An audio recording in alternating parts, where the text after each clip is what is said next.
So I've been, I think, trying to be modest about the hate Tom Cruise videos, which is an overcrowded genre with, I don't want to say even anti Scientology, but some of the SPTV and Aaron people, as well as Aaron himself, just like pouring out the I hate my Tom Cruise videos. And unfortunately, their quality tends to be pretty weak. But it's time to, I guess, break that.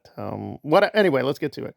So apparently, again, this is a rumor. Don't know for sure. I'm guessing this is true because it's been reported by reputable sources that Days of Thunder may be coming back. Yes, the infamous racetrack driver Tom Cruise vehicle, no pun intended, may be back for a sequel. And Tom is talking about starring and producing it all over again.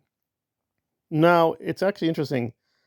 This is kind of the movie because people might be curious, like with the whole Scientology angle, like when exactly did this begin? And well, this is the one. Yeah, this is the film project where basically he started turning to Scientology. He had been doing a little bit of it, right? Because married to Mimi Rogers, but in terms of the film project that I guess birthed the Scientology Tom Cruise connection, this is it. So it's actually kind of a good thing from anti-Scientology if you're just being brutal and pragmatic, that you can just use this film project to bring up the Scientology problems and abuses and all those things because historically it's there, right? This has Nicole Kidman. Yeah. So it is really the beginning of the modern Tom Cruise. We're moving away from the 80s Tom Cruise and risky business and that version to the new Scientology Nicole Kidman years. But being bluntly honest, I just am so indifferent. So indifferent in so many ways. Even if this was just normal movie news, I'd be like, and listen, I don't really hate Tom Cruise as a performer. I think he gets a lot of over hate from the Aaron people because really, sometimes they just put in the comments like, he's not even a good actor. No, he's pretty solid. Now, granted, he does have a tendency to slip into formulas, um, and have not been impressed with the latest stuff, like both the Mission Impossible as well as the oh yeah, the Maverick. Yeah, I even forgot about it. They were a little formulaic and kind of disappointing. Kind of disappointing, honestly. But I think when he's doing good work, he actually can be very good. But this one is quite literally one of his worst films. It's also kind of heartbreaking because Tony Scott passed away a few years ago, and I admire Tony Scott. I don't idolize him at the Quentin Tarantino level, but yeah, Tony Scott has not been, I think, gotten enough recognition for being a very, very strong director. I mean, Tony's problem is that he was a very stylistic director, and that is Days of Thunder to the point of insanity and just dumbfoundedness. I mean, this thing is just so profoundly empty. I mean, I'm not going to do the full review here, but as it is just Tom Cruise playing generic driver hero guy, has a rival, wins a little, loses a little. That is about it. That's about it. It's really Tony Scott's style that saves this thing from just complete oblivion because unless you're a completist or cruise fanatic, you'd be like, why are we watching this? It is just nothing is here. Nothing is here. And even the acting was a little disjointed. And Nicole Kidman is usually hard to find a bad performance, but there are just some scenes here. She is just like, I can even remember it. Not like trauma, but it was just like, you all scared, Cole. You all scared. Okay. He is scared.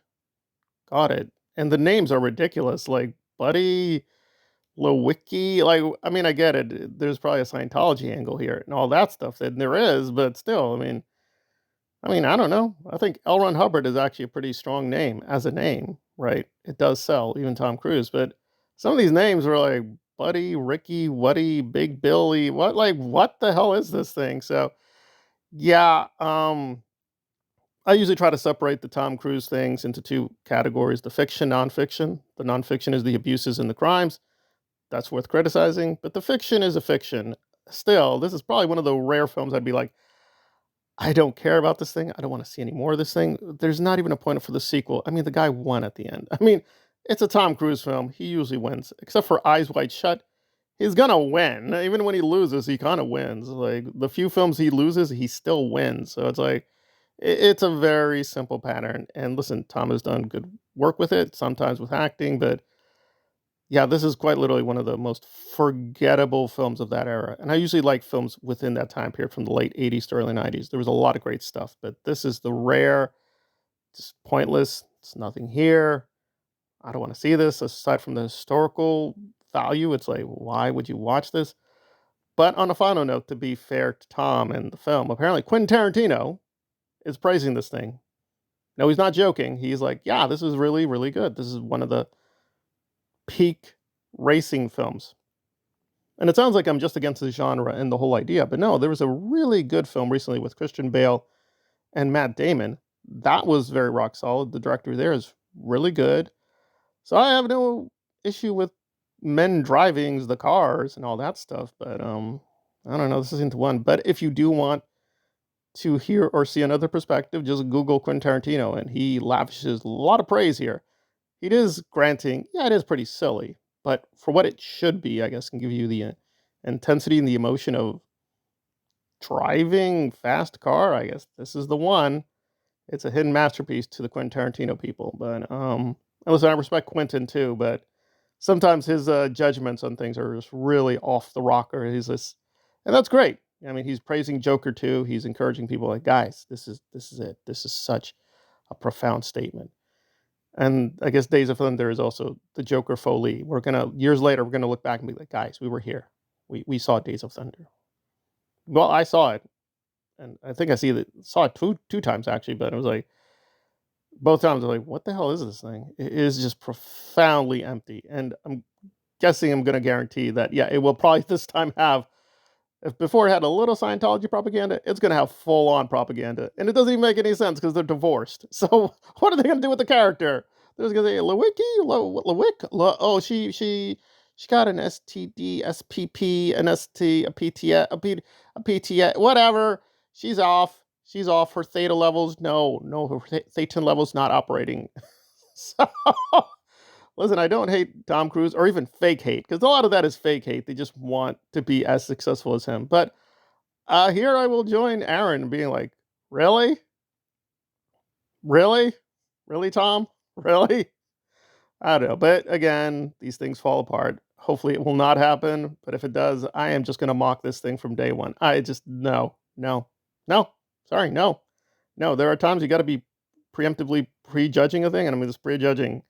Nah, no, I'm going to say no. I'm saying no to this. I'm going to say no. Sorry, saying no.